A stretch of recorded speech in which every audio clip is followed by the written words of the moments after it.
আবার কি এ ভাই যাইবো না কে লোকজন সবাই আপনারা হুজুরের কাছে শুনতে দেন আপনারা তো অবাধ্য ভাষা কথা বলছেন একজন হুজুরের সাথে ইমাম সাহেব বলতে কোন এই হুজুর দাঁড়ান আমি একটা কথা এই হুজুর কি আবার বাবা তোমরা এখানে খাও আমি হুজুরে ডাক দিতেছি এদিকে সইরা দাঁড়ান বাসায় আছেন নাকি হুজুর আর জোরে ডাক দাও এই যে দেখেন আমি মাইনুদ্দিন হুজুর এটার বাইরে আসেন তো কথা বলি আসসালামু আলাইকুম ওয়ালাইকুম আসসালাম কি জন্য আসছেন কথা বলো আরে হুজুর আমার দাদা শ্বশুর মরে গেছে 40 দেব 3টা গরু জবাই দিছি দুনিয়ার মানুষ আইবো আর খালি আপনি যাইবেন আর মিলাদটা শুরু করবেন তারপর ঢালা খাওন কোনো এত সমস্যা নেই লন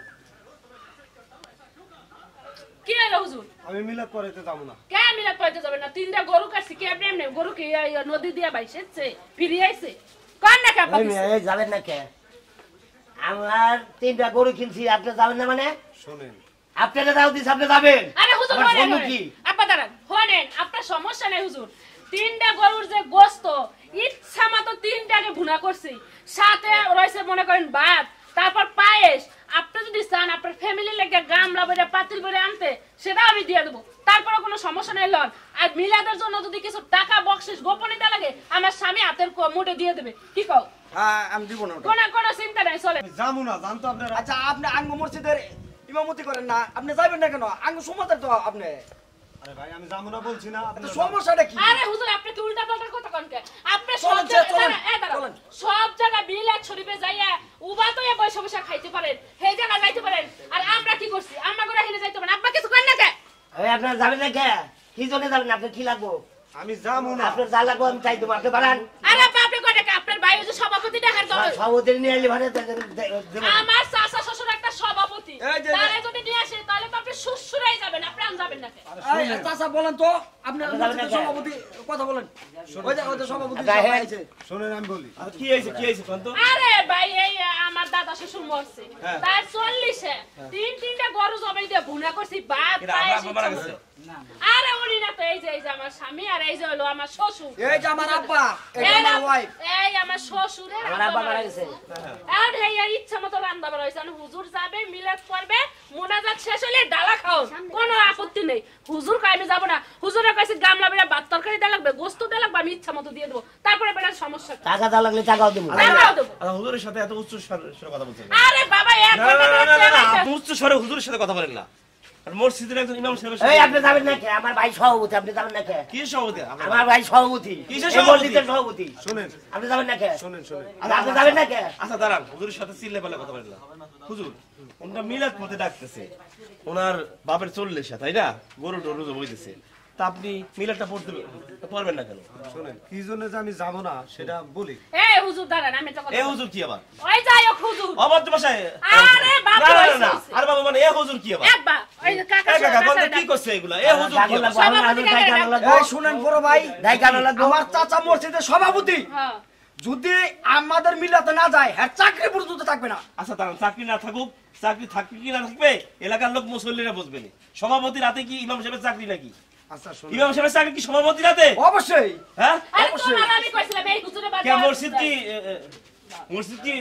মসজিদ কি ওই সভাপতি কি আছে মসজিদ সভাপতি না, মসজিদ কিন্তু- আনবে কেন হ্যাঁ, দর্শনের কোনো মসজিদ গ্রামের মাথা তো গ্রামের মাথা সে আবার কি এ ভাই যাইবো না কে লোকজন যাবে সবাই না বাইরে আপনারা হুজুরের কাছে শুনতে দেন আপনারা তো অবাধ্য ভাষা কথা বলছেন একজন হুজুরের সাথে ইমাম আপনি সাহেবের বলতে সাথে কোন চিল্লাবেন আচ্ছা না। আপা চুপ থাকা চিল্লাবেন বড় ভাই, আপনি না। কি এ, বলতে চান দামান, চুপ আপনারা করে। কি করবে আরে কি চুপ বলতে চান আপনি সেটা বলেন এটা হুজুরে কি করে দেখেন আপনি তো একজন জ্ঞানীমান ব্যক্তি হ্যাঁ বলেন আপনি বুঝবেন যার মাথায় জ্ঞান আছে তাকে বোঝানো সম্ভব আর যার মাথায় জ্ঞান নাই তাকে কখনোই বুঝাইতে পারে না এখন আমি যে হ্যাঁ 40-এ যাবো দেখেন এই যে একটা মহিলা মানুষ তার থাকার কথা পর্দার আড়াল হ্যাঁ কি অবস্থায় আসছে দেখেন বেপর্দাশীল আচ্ছা এনার বাপ মরছে তিনি একজন বয়স্ক ব্যক্তি সেও কখনো নামাজ পড়তে যায় না তাহলে তাদের বাড়ি ওই 40-এ করেই কি হইব আর মিলাদ করায় কি হইব গরু 3টা জব করছে 5টা জব করে খাওয়াইলে তো কোনো লাভ আর নাই উনার বাড়িতে সভাপতি সে নামাজ পড়ে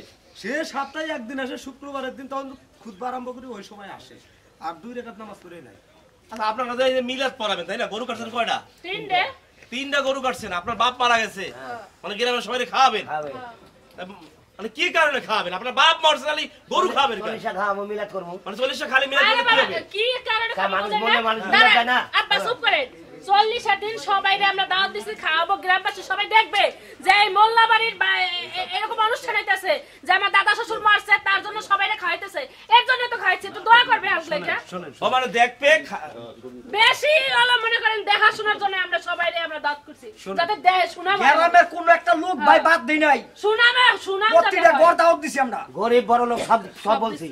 দেখছেন মানে একজন লোক মারা গেলে আপনাদের তার আত্মার মাগফিরাতের জন্য মিলাদ দেয়, অবশ্যই। তাই না? মানুষের খাওয়ায়। হ্যাঁ। তা আপনারা মানুষের দেহের জন্য করতেছে। দেখেন আপনারা মানুষের খাওয়াবেন, এটা ভালো, মানুষের খাওয়ালে আল্লাহ খুশি হয়, কিন্তু এর পাশাপাশি আপনারা নামাজ পড়তেন যদি, তাহলে না আপনার ওখানে যাইতাম। মানে এক কথায় আমরা বুঝতে পারলাম হুজুর কোনো বেনামাজির বাড়ি যাবে না, এক নম্বর কথা, তাই না? হুজুর কোনো বেনামাজির বাড়ি খাইতে যাবে না, মিলাদ পড়াতে যাবে না। আরেকটা কথা, আপনারা যে লাভের জন্য আইছেন, যে আপনার বাপ মরে গেছে, হ্যাঁ, আর আপনার দাদা শ্বশুর মারা গেছে, আপনারা এই মিলাদ পরে মানুষের গরু মরু গাইটা খাওয়াইলে কোনো লাভ নাই। যদি আপনারা নামাজ পড়েন, কালাম পড়েন, তাহলে ওই জিনিসটাই সে কবার বেশি সওয়াব পাবে। আচ্ছা, তাই আমি একটা কথা বলি। বলেন।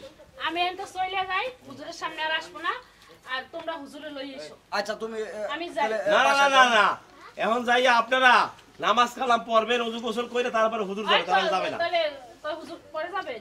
হ্যাঁ, তো নামাজ পরে কালাম যাবেন, চলো আমরা যাই। আচ্ছা আব্বা, আমরা চলে যাই। এই আরেকটা কথা শুনেন, আপনার ভাই যে সভাপতি, ভাই না, সে কি? আমার চাচা। চাচা সভাপতি, হ্যাঁ। একটা কথা মনে রাখেন, ওই সভাপতির হাতে কিন্তু কখনো মনে করেন যে ইমাম সাহেবের চাকরি না।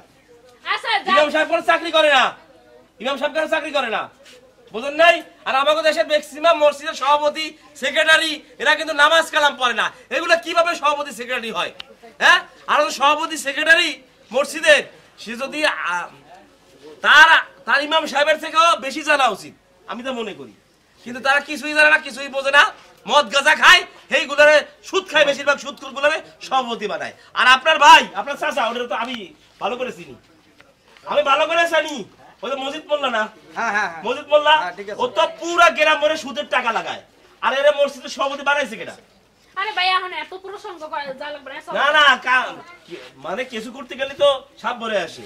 আচ্ছা বড় ভাই, এখন আমরা চলে যাই, যাই আপনি যে বেলে কইছেন এই বেলে কাজ করি, হুজুর তাহলে পরে যাবে না। 1 ঘন্টা পরে এসে দিয়ে দেবো আমার সামনে। আচ্ছা। চলেন বাবা, চলেন। হুজুর, চলো। আর এই সভাপতি কিভাবে মসজিদের সভাপতি থাকে আমরা দেখবো এবার। আপনারা এটা একটু দেখেন, তারপরে দেখেন উনি মোল্লা বাড়ির মানুষ, নামটা কিন্তু মোল্লা। হ্যাঁ। আর মোল্লা বাড়ির মানুষ যদি নামাজ কালাম না পড়ে, তাহলে সমাজের আর মানুষগুলা কি করবে? ওটা তো বংশে মোল্লা, নামে মোল্লা, বুঝলেন নাই, কাজে মোল্লা না। আচ্ছা ঠিক আছে, আসেন তাহলে, আসসালামু আলাইকুম। ওয়ালাইকুম আসসালাম।